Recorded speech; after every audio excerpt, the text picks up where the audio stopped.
Time management இல்ல sir. ஆ. அதுக்கு அடுத்து வேலைய தள்ளி போட்டுக்கிட்டே இருக்காங்க. School student sir. ஹோம்வொர்க் குடுத்துருக்காங்க. அந்த ஹோம்வொர்க்க அவரு பண்ணவே இல்ல. ஆனா அடுத்த நாள் காலையில ஸ்கூல்ல சப்மிட் பண்ணோம். இவன் நைட் 9:30 மணிக்கு ஏஐன்னு ஒண்ணு இருக்காமே, அதுல போயிட்டு அந்த ஹோம்வொர்க்க வாசிக்கிறான். உடனே அது ஆன்ஸர குடுத்துருது. அத அப்படியே நகல் எடுத்துடுறாங்க சார். இது என்னன்னே நமக்கு புரியவே இல்ல. இதுதான் அந்த குறுக்கு வழிய அவங்க தேர்ந்தெடுத்து வேக வேகமா அத முடிச்சு இன்னைக்கு வேர்ல்ட் ரொம்ப காம்படிட்டிவா இருக்கப்போ, அது ஒரு ஒப்பீனியனா வரலாம் சார். பட் அவங்க அத ஒரு டிசிஷன் ஆக்கி அத இம்போஸ் பண்றாங்க. லைக் எப்படின்னா, அட்வைஸ்ல ஆரம்பிச்சு, அந்த அட்வைஸ் டெவலப் ஆகி அதுவே எங்கள கன்வின்ஸ் பண்றதுக்கு ஒரு ரீசன் ஆகிருது. சிம்பிள் எக்ஸாம்பிள் காலேஜ் ஐவி போறது. காலேஜ் ஐவிக்கு அலோ பண்றாங்களா? காலேஜ் ஐவிக்குலாம் பண்றதில்ல சார். லைக் எப்படின்னா, அது இது சொல்லி ஆரம்பிப்பாங்க. கடைசியா நம்மளே சரி நான் போல, வேணாம் நான் வீட்லயே இருந்துக்கிறேன்ற அளவுக்கு கொண்டு போயிருவாங்க சார். நாங்க எதை சொன்னாலுமே நீங்க பாக்குறது பாத்துட்டு தானேப்பா இருக்கீங்க. எல்லாம் கட்டவுட்டுக்கு பால் ஊத்திட்டு தானே இருக்கீங்க. கோடிக்கணக்கில் வசூலா வருது. தேட்டர்ல பாருங்க, எங்களை மாதிரி ஆளுங்களா போய் பாக்குறாங்க, உங்களை மாதிரி யங்ஸ்டர்ஸ் தான் போய் பாக்குறாங்க. ரிலீஸ் ஆன முதல் நாளே முதல் ஷோவே பார்க்கணுன்ற அவசியம் என்ன சார் இருக்கு? அந்த படத்தை 10 நாள் கழிச்சு பார்க்கலாம்.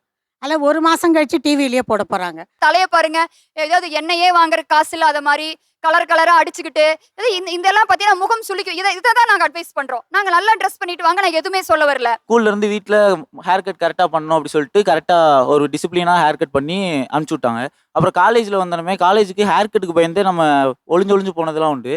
அது சரி, அப்பயும் டிசிப்ளினாக இருக்கணும்னு இருந்துட்டோம். அதுக்கப்புறம் வேலைக்கு வந்து இப்போ ஹேர் கட் இருக்கும் போது வெட்டிக்கிறாம அப்புறம் போயிடும். எப்படியும் போனதுக்கப்புறம் அப்புறம் என்ன பண்ணுறது? ஆச்சி மசாலா, ஹோட்டல் சாம்பா மற்றும் அனுஜ் ஸ்டைல்ஸ் வழங்கும் வா தமிழா வா. இன்னைக்கு நாம பேச போகிற தலைப்பு ஜென்சி தலைமுறைக்கு பொறுப்பில்லை வெர்சஸ் வயதானவர்கள் எல்லாருமே பிளேட் என சொல்லும் ஜென்சி.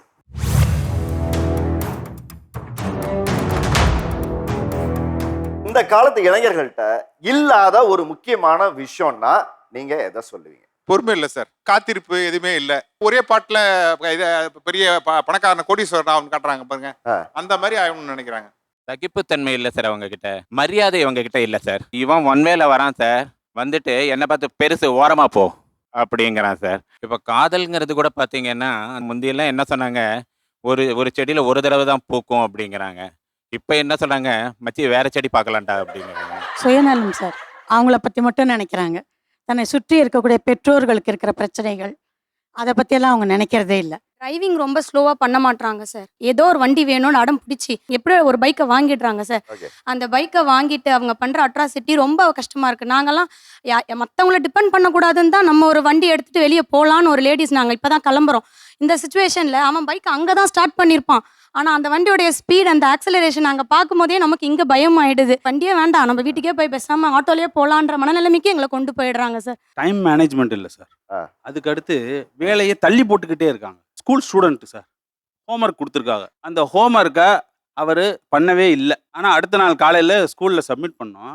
இவன் நைட் 9:30 மணிக்கு ஏஐன்னு ஒண்ணு இருக்காமே, அதுல போயிட்டு அந்த ஹோம்வொர்க்க வாசிக்கிறான். உடனே அது ஆன்ஸர குடுத்துருது. அத அப்படியே நகல் எடுத்துடுறாங்க சார். இது என்னன்னே நமக்கு புரியவே இல்ல. இதுதான் அந்த குறுக்கு வழியை அவங்க தேர்ந்தெடுத்து வேக வேகமா அதை முடிச்சிருக்காங்க. நீங்க ஒரு புத்திசாலித்தனமான யுக்தியா பார்க்க கூடாது? அந்த கணக்கை சால்வ் பண்றது எப்படி சார்? ஸ்டெப் பை ஸ்டெப் பண்ணணும். இத எதுவுமே பண்ணாம அப்படியே காப்பி அடிச்சா இது பேர் புத்திசாலித்தனம் கிடையாதுல்ல.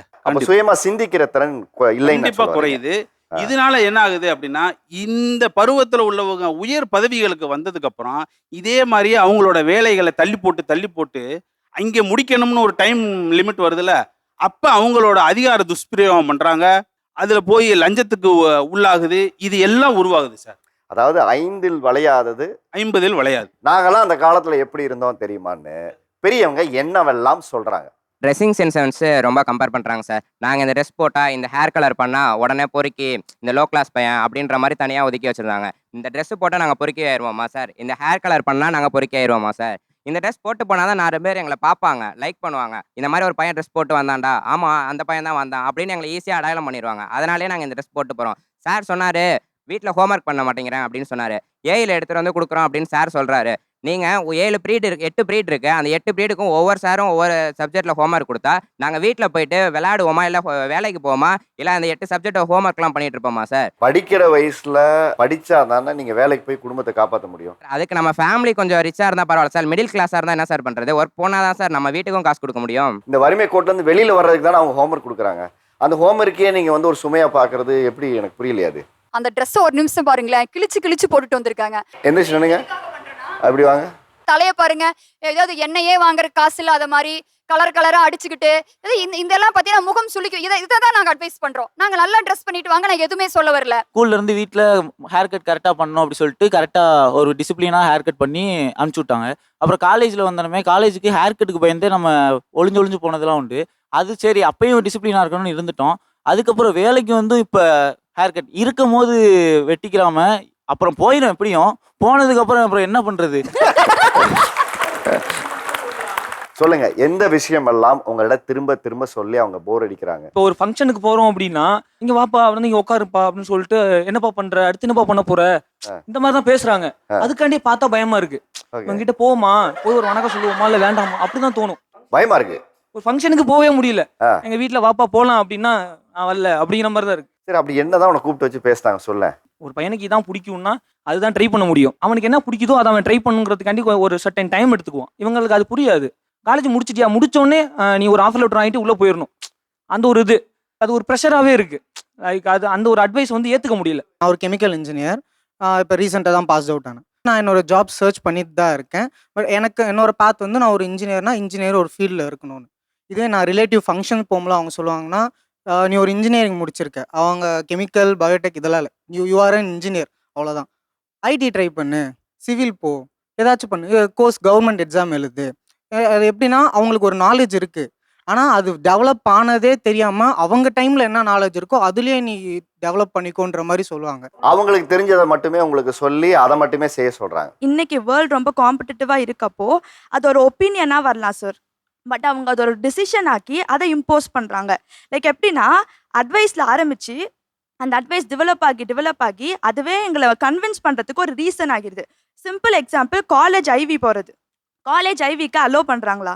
காலேஜ் ஐவிக்கெலாம் பண்ணுறதில்ல சார். லைக் எப்படின்னா அது இது சொல்லி ஆரம்பிப்பாங்க, கடைசியாக நம்மளே சரி நான் போகல வேணாம் நான் வீட்டில் இருந்துக்கிறேன்ற அளவுக்கு கொண்டு போயிடுவாங்க சார். நான் ஒரு புதுசாக ஒரு ஐடியா வச்சுருக்கேன்னா அதை முதல்ல டிமோட்டிவேட் பண்ணுறதுலேயே இருக்காங்க சார். Depends upon advice. நம்மளே பிரெயின் வாஷ் பண்ணி ஓரளவுக்கு அவங்க தான் சொல்கிறது கரெக்டாக இருக்குமோ நம்மளை கிவ் அப் நம்மளே கிவ் அப் பண்ணிவிடுவோம் சார் கடைசியில். செகண்ட் வந்து யாருமே மரியாதை கொடுக்கலன்னு சொல்கிறாங்க. நாங்கள் எல்லாருக்கும் மரியாதை கொடுத்து தான் போகிறோம். ஆக்சுவலாக இவங்க நம்மளுக்கு மரியாதை கொடுக்குறது இல்லை சார்.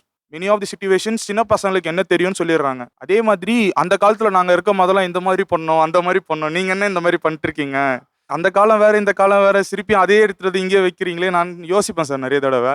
ஆனால் இந்த டைலாக் வந்து என்னோட 6 இயர்ஸில் த்ரோ அவுட்டாக கேட்டு வரேன். நான் அந்த காலத்தில் இருக்கும்போது அதில் இப்படிலாம் பண்ணிட்டு இருந்தப்பா 6 வருஷமாக கேட்டுட்டு இருக்கேன் சார். நாங்கள்லாம் அந்த காலத்தில் எப்படி இருந்தோம் தெரியுமா? அந்த மாதிரி என்னவெல்லாம் சொல்கிறாங்க. இப்போ ஏதாச்சும் ஒரு படத்துக்கு போகிறோம் அப்படின்னா, நான்லாம் வந்து படத்துக்கே நான் போனதே கிடையாது. வேலைக்கு போயிட்டு வந்தேன்னா வீட்டில் மட்டும் தான் வந்து இருப்பேன். நான் இங்கே ஊர் சுற்றினதே கிடையாது. சரி, எங்களுக்கு 20 ஏஜுக்குள்ளே தான் சார் நாங்கள் எங்கே வெளியே சுற்றுறதுனா சுற்ற முடியும். 20 ஏஜுக்கு அப்புறம் எங்களால் எங்கேயுமே போக முடியாது. ஏன்னா எல்லாருமே வந்து அவங்களுக்குன்னு ஒரு ஒர்க் வந்துடும். அதுக்கப்புறம் எங்கள் ஃப்ரெண்ட்ஸை பார்க்க முடியுமானே தெரில. யாருமே ஃபோனே பண்ண மாட்டாங்க. காலேஜ் முடிஞ்சா எவன் எங்கே இருப்பானே தெரியாது. இந்த ஏஜுக்குள்ளே நாங்கள் போய்க்கிறோன்னு சொன்னால் உனக்குலாம் காசு அவ்வளோ பெருசாக தெரியுது, எங்களுக்குலாம் 100 ரூபா எவ்வளோ பெருசு தெரியுமா? நாங்க எதை சொன்னாலுமே நீங்க பாக்குறது பார்த்துட்டு தானேப்பா இருக்கீங்க. எல்லாம் கட்டோட்டுக்கு பால் ஊத்திட்டு தானே இருக்கீங்க.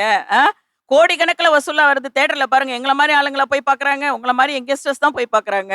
ரிலீஸ் ஆன முதல் நாளே முதல் ஷோவே பார்க்கணுன்ற அவசியம் என்ன சார் இருக்கு? அந்த படத்தை 10 நாள் கழிச்சு பார்க்கலாம், அல்ல 1 மாசம் கழிச்சு டிவிலேயே போட போறாங்க. அதுவும் சண்டை போட்டு டிக்கெட் பிளாக்ல வாங்கி பார்க்குறாங்க. இதுக்கு பேரா சார் பொறுப்பு? அப்பா அம்மா வாங்கி கொடுக்குற பைக் பிடிக்கும், செல்போன் பிடிக்கும், ஆனா அவங்க சொல்ற அட்வைஸ் மட்டும் பிடிக்காதுன்னா எப்படி சார்? அவங்க சொல்றது வந்துட்டு கீபேட் ஃபோனுக்கு இருக்கிற மேனுவல் வந்து இப்போ இருக்கிற ஸ்மார்ட் ஃபோனுக்கு யூஸ் பண்ண ட்ரை பண்ற மாதிரி தான் இருக்கு. அது ரொம்ப நாளா எக்ஸ்பைரி ஆயிடுச்சு. உங்க டைம்ல இருந்த டெக்னாலஜி வேற.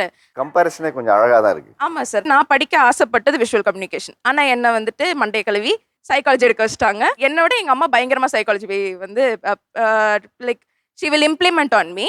ஆனா அவங்க டீச்சர் தான். ஓகே. ஆனா இப்போ ஐ எம் அ சைக்காலஜிஸ்ட். எனக்கு பிடிச்சுதான் நான் அதை இருக்கேன்.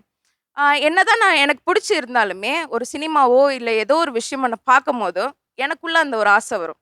நான் பண்ண முடியலையே அப்படின்ற ஒரு ஒரு ஏக்கம் வந்துட்டு இருந்துகிட்டே இருக்கும். சப்போஸ் என்னை வந்துட்டு நான் ட்ரை பண்ணி தப்பா போயிருந்தா கூட எனக்குள்ள ஒரு சாட்டிஸ்ஃபேக்ஷன் இருந்திருக்கும்.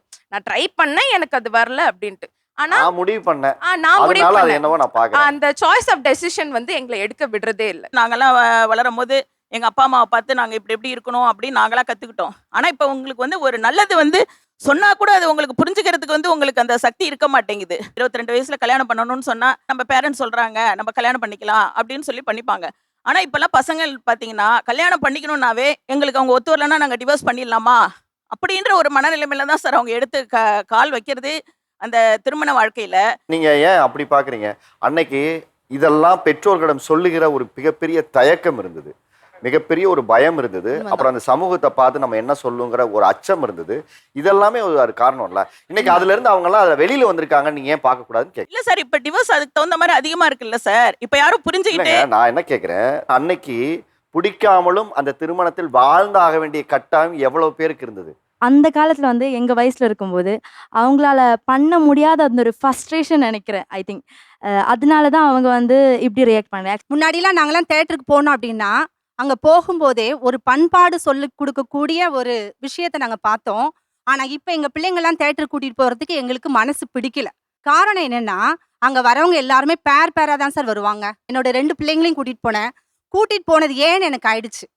கண் மூடது அப்படியே பார்க்குற நேரடியாக அந்த காட்சியை பார்க்கும்போது ரொம்ப அபத்தமா இருக்கு. இந்த சமூகம் எதை நோக்கி போயிட்டு இருக்கு? அப்ப அங்க வர பிள்ளைங்களுக்கு என்ன மனசு தோணும்னா, படம் பார்க்கணும் அப்படின்றத விட இந்த நிலைக்கு நம்ம வரலாமா? இது வந்து நம்ம மற்றவங்கள்ட்ட பேசுறோம், நண்பர்கள்ட்ட பேசுறோம், அம்மாட்டையும் சொல்லியிருக்கோம். ஆனா எதிர்ப்படையா சொல்லல, ஆனா மறைமுகமாக இருக்கு. ஆனா அதை வந்து சரி செஞ்சுக்கலாமா, அம்மாட்ட சொல்லாம சரி செய்யலாமா, அதுக்கான ஒரு வியூகம் அந்த தேட்டர்ல பாக்குறேன் சார். ரொம்ப ரொம்ப ரொம்ப கஷ்டமா இருந்துச்சு. இப்போ பாய் கேர்ள் என்றாலே அவங்க வந்து நைட் டைம் இல்லை கொஞ்சம் ஃப்ரெண்ட்ஸ் கூட கொஞ்சம் சுத்த போகிறான்னா அது வந்து தப்பாகவே பார்க்குற ஒரு மனநிலை தான் அவங்களுக்கு எப்போவுமே இருக்கிறது. பேடாகவே திங்க் பண்ணுறாங்க. என்னென்னா பசங்க கூட போனோன்னா இந்த மாதிரி தியேட்டரில் போகிற விஷயம்லாம் அம்மா சொன்னாங்கல்ல.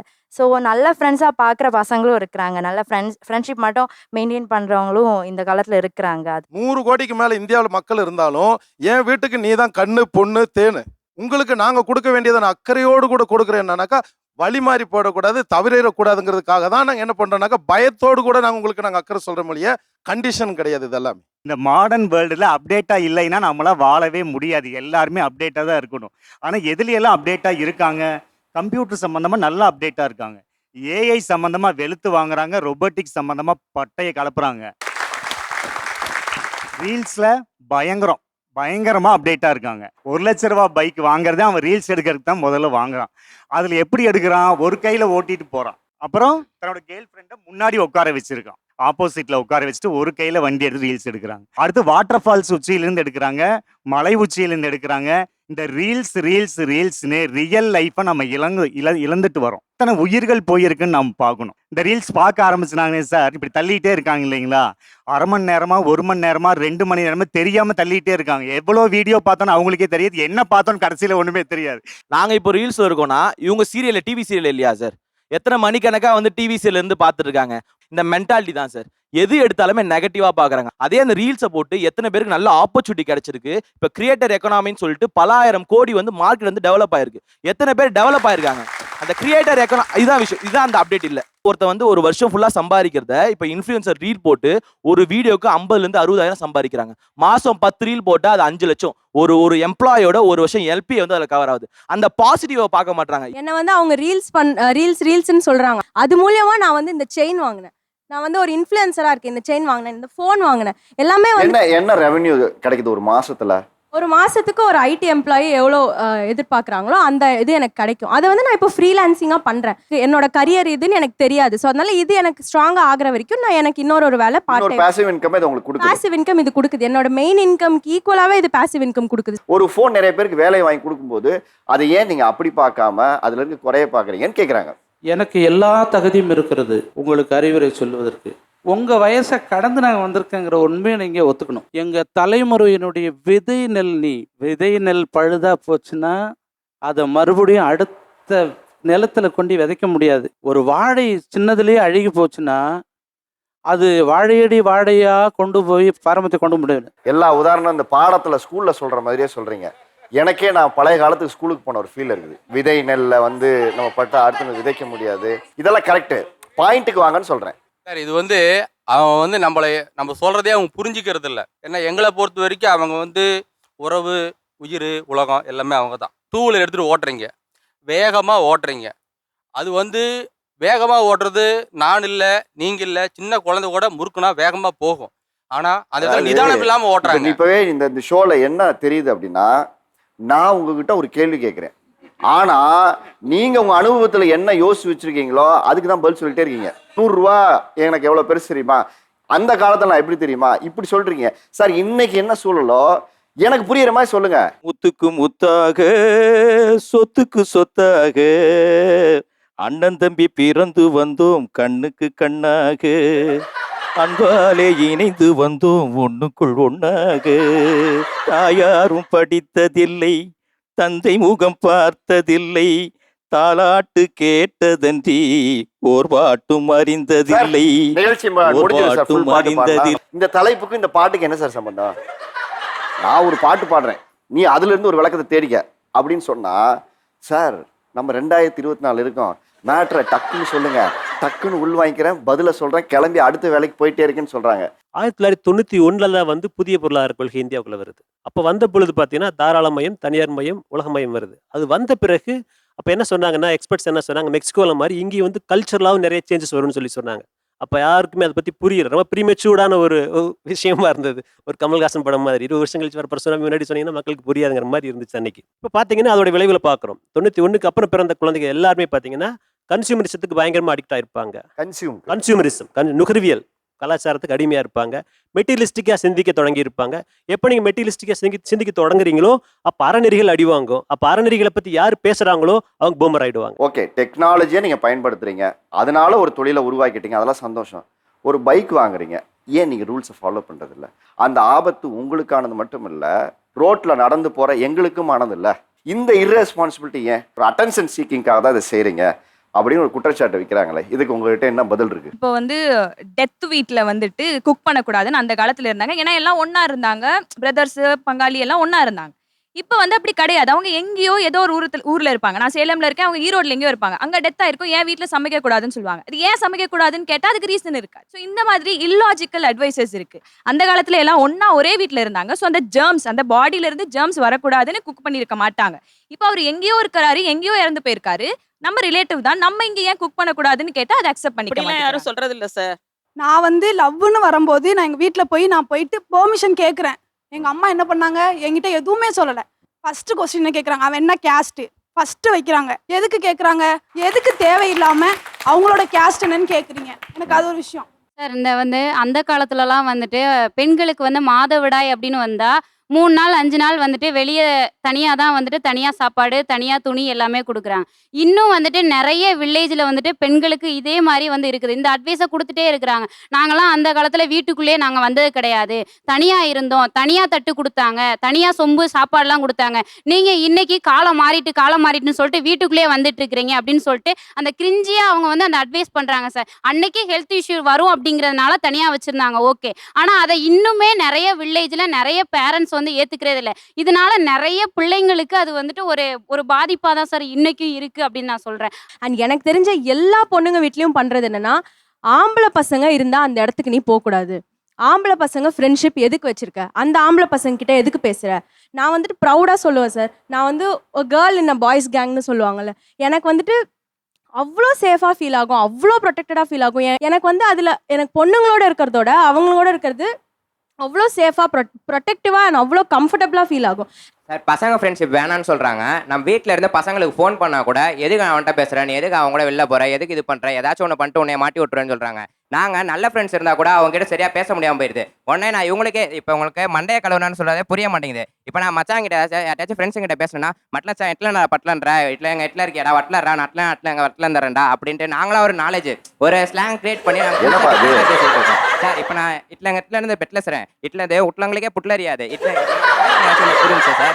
இல்ல நாங்க நடிக்கும் போதே ஜிப்ரேஷன் சொல்லுவாங்க, நீ ஏதோ ஒரு வார்த்தையில டாவோ எதையோ எடுத்து. ஆமா சார், லாவும் எட்டும் நாங்க இடையில போட்டு பேசுறதுனால அது என்ன சொன்னாத மச்சான் எங்கடா இருக்க இங்க வாடா சாப்பிட்டியாடா என்னடா பண்ற அப்படின்னு சொல்ற மாதிரி நாங்க பேசணும் சார். பட்லக்கா பட்லக்கா பொட்லக்கா பட்லக்கா பட்லக்கா வாடா வெளியவே போலாம் இங்க இருந்தா நசையா இருக்குடா ஏதாச்சும் வாடா வெளில போலாம் அதை மட்டும் சொல்லுங்க.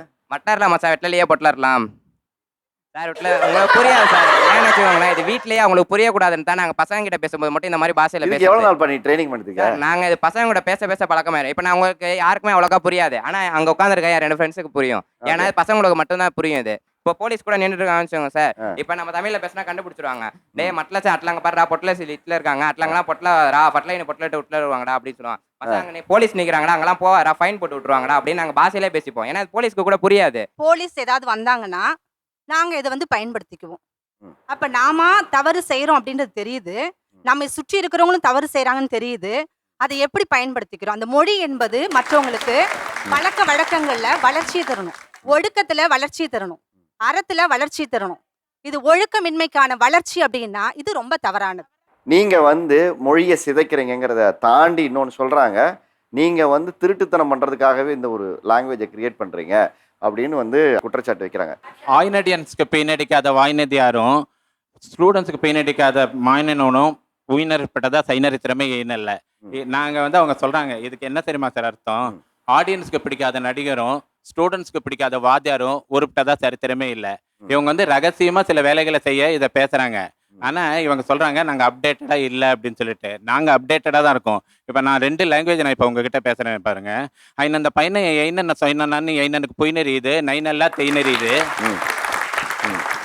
அந்த பையனை என் போயினதுக்கப்புறம் நை நம்ம பெயின் நெசிக்கலாம். இது நானே என் மனைவியும் பேசக்கூடிய லாங்குவேஜ். இது வந்து நாங்கள் ரகசியம் பேசுறதுக்கோசரம் இல்லை. எங்கள் உறவினர்கள் வரும்பொழுது பால் இருக்கான்னு கேட்கணும் சார். அவங்களுக்கு காஃபி கொண்டான்னு ஹாலில் உட்காந்து சொன்னால் எங்களுக்குள்ள சண்டை வந்துடும். அதனால நான் டக்குன்னு என்ன கேட்பேன்னா சுயினதா பாய்னல் உயினல்ல எயின இருக்கான்னு கேட்பேன். உயினல்ல எயின இருக்கு வாயினுக்கு எங்கன்னு சொல்லுவாங்க. இது ஒரு லாங்குவேஜ். இல்ல நீங்க பேசினா குடும்ப கௌரவத்தை காப்பாற்ற பேசுறீங்க, அவரு பேசினா திருட்டுத்தனம் பண்ண பேசுறாரு, இல்ல வந்து மொழியை சிதைக்கிறேன்னு சொல்றீங்க. இல்ல சார் எப்படி எடுத்துக்கிறது? நாங்க அப்படி சொல்லல. நாங்க அப்டேட்டட் இல்ல, நாங்க இப்படி கண்டுபிடிச்சிருக்கோம்னு சொல்றாங்க. நாங்களும் அப்டேட்டட் தான். ஆனா நாங்க அதை நல்ல முறையில பயன்படுத்துறோம். நீ அப்பா அம்மாவுக்கு தெரியாம ஃப்ரெண்டு கூட சினிமா போறதுக்கு யூஸ் பண்ற, நீ கரெக்டா யூஸ் பண்ணுகன்னு அப்படின்னு சொல்லி நாங்க சொல்றோம். அவ்வளவுதான்.